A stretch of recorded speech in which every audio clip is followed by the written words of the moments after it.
السلام عليكم ورحمة الله وبركاته. ازيكم حبايب قلب، عاملين ايه؟ ازيكم يا احلى ناس في الدنيا؟ كل سنة وانتم طيبين. النهارده يوم جديد بفيديو جديد، يلا نبدأ سوا. النهارده بقى هعمل كيكة، حاجة بسيطة كده عشان العيال تشرب بيها ايه الشاي.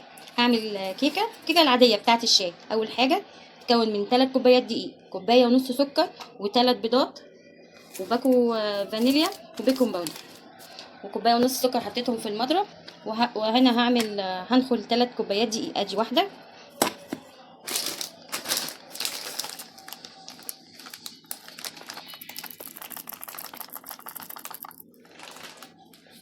وادي التانية، ادي الكوباية التانية،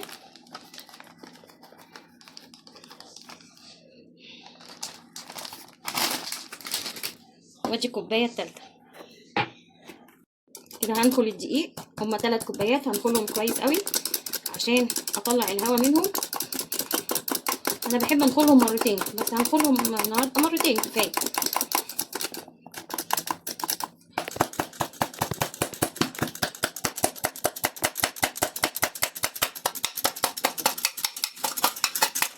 وهحط معاهم البيكنج باودر،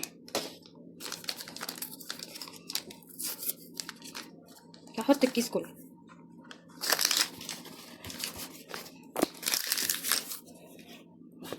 وارجعهم تاني للمنخل، وانخلهم مره كمان. وبالنسبه للسمنه هحط مفروض ان هي كوبايه الا ربع سمنه، يعني 3 معالق تقريبا. هحطهم هنا على السكر، 1، ادي 2، ادي 3، كده تقريبا هتبقى كوبايه. هنا خلاص حطيت السمنه على السكر، وهضربهم كويس قوي لغايه لما يبقى الخليط لونه ابيض.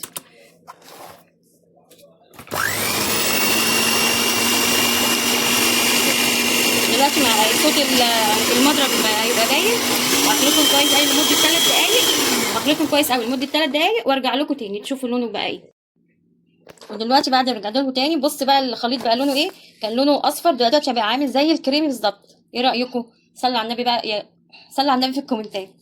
معلش انا بتلخبط شويه، لسه اول مره. دلوقتي هحط البيض بيضه بيضه، ما احطهمش مع بعض، احط واحده واحده. الاول احطهم في طبق عشان لو واحده بايظه او حاجه ما بوظش كل الخليط. اهي، واحطها واضرب لمده دقيقه، وارجع احط البيضه الثانيه. دقيقه واحده بس واحط الثانيه.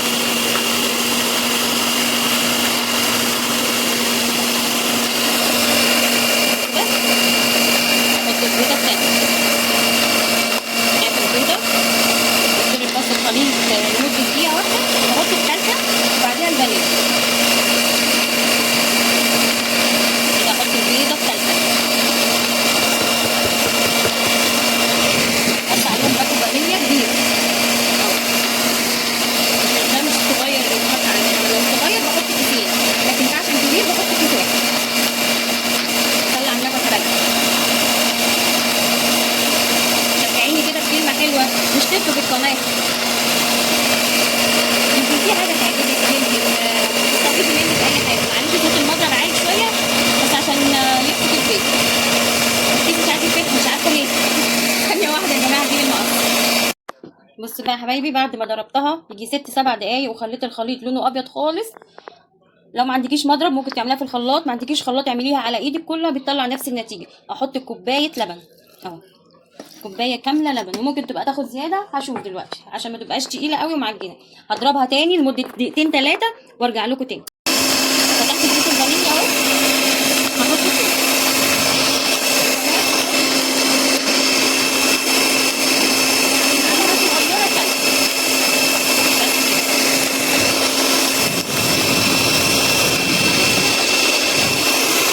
واحط على الدقيق ده، هحط عليه رشه ملح صغيره. هسيبهم كده اهو لغايه لما الخليط يتضرب ويبقى ابيض خالص. خلاص خلصنا الضرب بالخليط اهو. وادي الدقيق بعد ما نخلته وحطيت عليه بيكنج باودر وذره ملح. هحط بقى الخليط ده على الدقيق.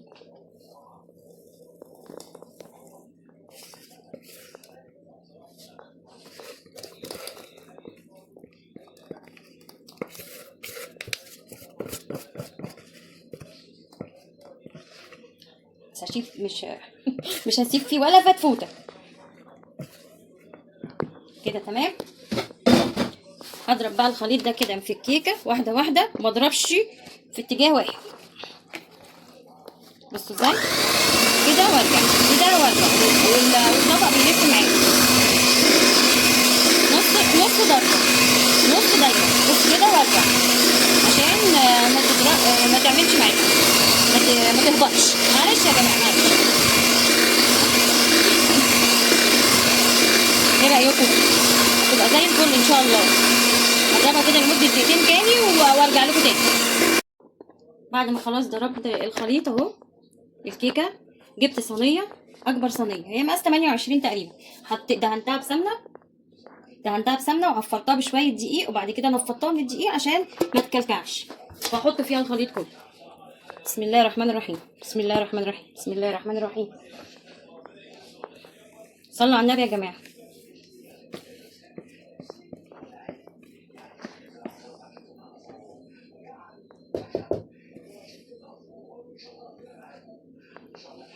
هحط كل الخليط، خليط الكيكه،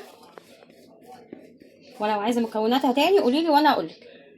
هي كيكه بسيطه، كيكه الشاي العاديه اللي هي 3 كوبايات دقيق، كوبايه ونص سكر، وكوبايه الا ربع سمنه، و3 بيضات، وبيكنج باودر وفانيليا، كوبايه لبن، وضربناهم كويس. ادي الخليط اهو، الكيكه اهي، وان شاء الله تطلع حلوه باذن الله. صلوا على النبي. كده شغلت الفرن على درجه حراره 200 لمده 5 دقايق بس، سخنتها. وبعد كده هحط الكيكه من يا دوبك نص ساعه الا ربع ان شاء الله، وهطلعها. ومش هفتح عليها ابدا الا لما تخلص خالص عشان ما تهبطش مني. دلوقتي هغسل مواعين الكيكه، كل حاجه ليها مواعين، غدا ليه مواعين، كيكه ليها مواعين. تحس ان الحوض ده ما بيفضاش ابدا، طول النهار الحوض رايح جاي مواعين. ومضربين وبتوع المضرب البيض،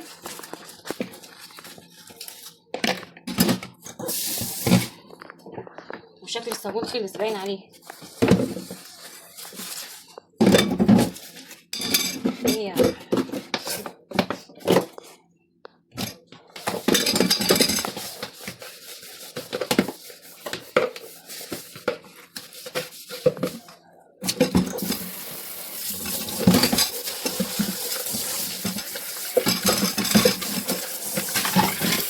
اي اجهزه عندك تستعمليها اغسليها بسائل، لان الجهاز الخلاط مضرب اي جهاز، الكبه حتى لازم تغسليها بسائل.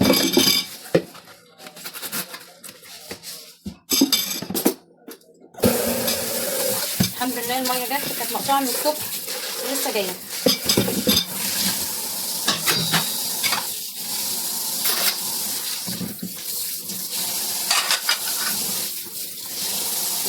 السلوكه دي ولا الباتوله بتلم الحاجه جميله تحفه بصراحه، اختراع جميل جدا. خلي الطبق كله فاضي ما فيهوش حاجه، ما بيسيبش وراه حاجه. ودول بتوع المضرب، وده الطبق اللي كنت نقلت فيه الدقيق. وادي الكيكه بعد ما طلعت اخدت بالظبط نص ساعه في الفرن. ايه رايكم بقى؟ حاجه كده تحفه تحفه تحفه، جربوها جميله. استنى اقطع لكم حته منها.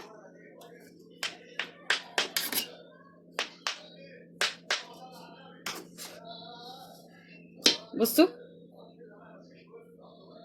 طريه وجميله وزي العسل، تحفه. يا رب تكون الفيديو عجبكم والكيكه عجبتكم، جربوها وان شاء الله تطلع معاكم حلوه. يلا باي باي.